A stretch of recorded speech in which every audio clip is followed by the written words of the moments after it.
Hey guys, we're going to work a little bit on framing today and some of the details that make frames work or not work, and kind of go through what's the important stuff. So one of the most important things when I'm playing a defensive game and I'm trying to build frames to keep its pressure off me is this lead hand, this lead wrist. It's a leash. If he gets it to the back of my neck, he can put a ton of pressure on me, and I have to fight against it with less leverage than he has.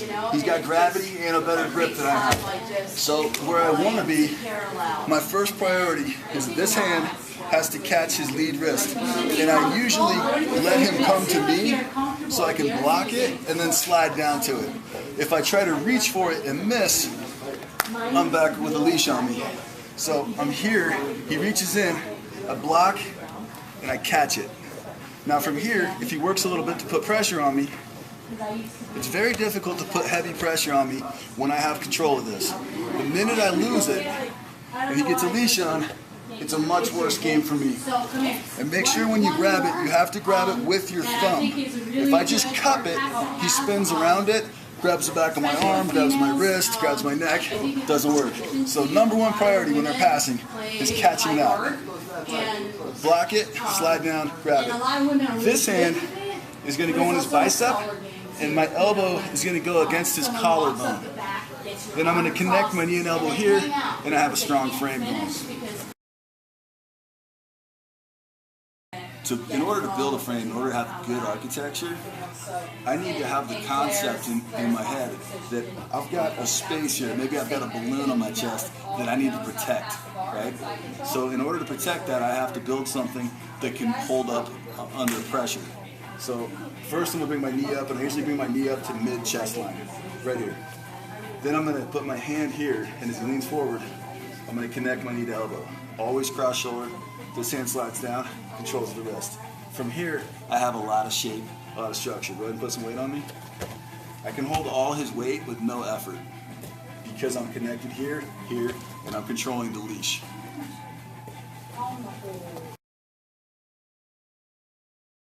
Probably one of the most important things in jiu-jitsu is connecting my knee and elbow because it allows me to create a solid structure. If I put frames up and don't connect my knee and elbow, and he puts pressure on the outside of my knee or on my arm, and I don't have any support, they fall apart. They're not well built. However, if I get my knee and elbow connected and attached, I've formed a triangle right here, and I'm aiming this triangle at him. So I'm using it as a support structure. I'm anchoring the triangle here, and I'm anchoring the triangle here or here. So now I put all your weight on me, I can support a ton of weight. If I don't connect my knee to elbow, it falls apart immediately. So it's a very important connection. One of the most important things, if you're playing defensively on the bottom, if I'm Alex, is he has to reach from my cross shoulder because it gives him structure, it creates good architecture. If he reaches from my near side shoulder, it's very easy for me to keep him flat because he doesn't have any shape, he hasn't created a wedge. So if I'm here and I say, don't let me push you flat, he can't stop me.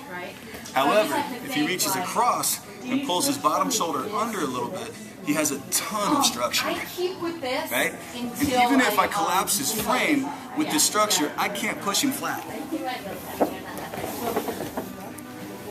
Much, much better position. It's good architecture. Another very important concept is not being flat on your back and getting to your side. And a lot of people have heard this, but I'm not sure they understand why. If you imagine that you're wearing a Velcro shirt and it's a Velcro floor, I have a lot of surface area making contact right now. I can't really move. I'm not very mobile. However, if I get to my side, I can move. I can move my hips, I can move my shoulders, I can create space. Much more mobile that way. Keeping my hips facing him. If I pass his guard, I might be able to let my hips turn away for a split second, but I need to turn them back as fast as possible because I can't control him unless my hips are facing him. So if I was to pass his guard and come around quickly like this, if I stay right here and my hips are facing that way, I can't control him. He's going to replace guard, he's going to attack me. However, if I'm here and I pass this guard and immediately turn my hips into him, I have control. It makes a huge difference, and it's a mistake that I see made on the mats every day. And unfortunately, it's a very easy one to fix.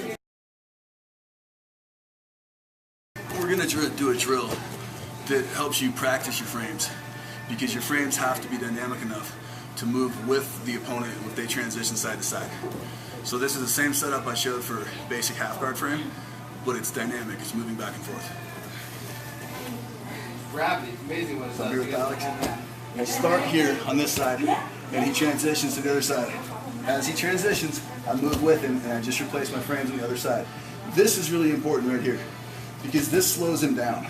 As he comes back the other way to do a smash pass, I can slow his hips down and catch him. And then do the same thing here when he comes the other way. Switches, come here. So back and forth, 4 more times. Every time I'm returning to the same structure. 1,